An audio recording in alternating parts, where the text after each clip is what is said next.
Hey, what's up guys? So in this video, we will see how to change the time format on the Xiaomi Smart Band 10. Now, as you can see, our Xiaomi Smart Band 10 is currently on the 24-hour format. Now to change the time format, first of all, just make sure that you have paired your Xiaomi Smart Band 10 with your smartphone through the Mi Fitness app.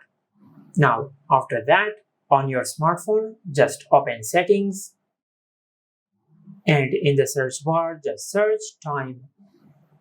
From here just tap on date and time, then go to date and time. From here just disable use 24-hour format. As you can see, as we have changed the time format on our smartphone, the time format has been changed on our Mi Band 10, just like that. And this is how you can change the time format on the Xiaomi Smart Band 10. Make sure to like, comment, and subscribe. Thank you for watching.